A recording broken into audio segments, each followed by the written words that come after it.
যোৱা 6 তাৰিখে তিনিচুকীয়া জিলাৰ ফিলবাৰী শিশু নিকেতনত যিটো ঘটনা ঘটিলে সেই ঘটনাটো অত্যন্ত দুৰ্ভাগ্যজনক আৰু আপোনালোকে নিশ্চয় লক্ষ্য কৰিছে যে ফিলবাৰী শিশু নিকেতনৰ এগৰাকী ছাত্ৰ উৎপল তাইক সেই শিশু নিকেতনৰে আচলতে সহকাৰী শিক্ষক সঞ্জীৱ শৰ্মা নামৰ এগৰাকী কালপিট বুলি ক'ব লাগিব। তেওঁ কেতিয়াও শিক্ষক হ'ব নোৱাৰে, সহকাৰী শিক্ষক বুলি যদিও তেওঁক আচলতে বিদ্যালয়খনত পাঠদান কৰিবৰ কাৰণে দায়িত্ব দিয়া হৈছে, তেওঁ কোনো কাৰণতে শিক্ষক হ'ব নোৱাৰে।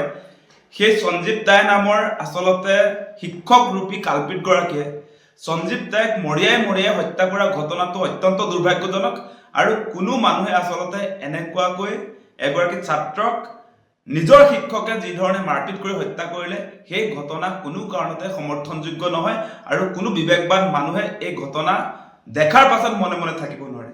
আপোনালোকে নিশ্চয় দেখা পাইছে যে কেনেকৈ পাৰে আচলতে এগৰাকী নিজৰ ছাত্ৰক শিক্ষকগৰাকীয়ে মৰিয়াই হত্যা কৰা ঘটনাটো কেনেকুৱা ঘটনা আপোনালোকে কল্পনা কৰক যে ফিলবাৰী শিশু নিকেতনৰ অধ্যক্ষ সমান্তৰালভাৱে বিদ্যালয় পৰিচালনা সমিতি তেওঁলোকৰ নেতৃত্বত যি বিদ্যালয় আচলতে বৰ্তমান সময়ত পৰিচালনা হৈছে, যি বিদ্যালয় বৰ্তমান সময়ত চলি আছে, সেই বিদ্যালয়খনত এগৰাকী শিক্ষকে নিজৰ ছাত্ৰক হত্যা কৰা ঘটনাটো কমটি ঘটনা হৈছে নেকি?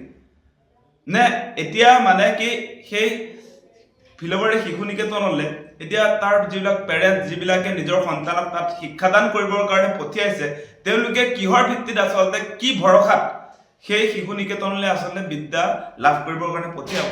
তাততো শিক্ষকৰ দ্বাৰা ছাত্ৰক হত্যা কৰা হয়, সেইটো কমটি ঘটনা ঘটিছে নেকি?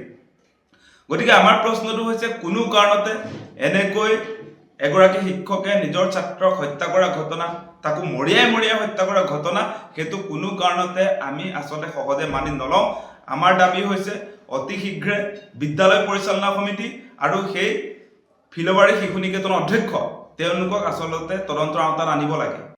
গতিকে আমাৰ দাবীটো হৈছে কোনো কাৰণতে এনেকৈ এগৰাকী শিক্ষকৰ দ্বাৰা এগৰাকী ছাত্ৰক যি ধৰণে নিৰ্মম প্ৰহাৰ কৰি হত্যা কৰা হ'ল, এই ঘটনাৰ আমাক উচিত তদন্ত লাগিব।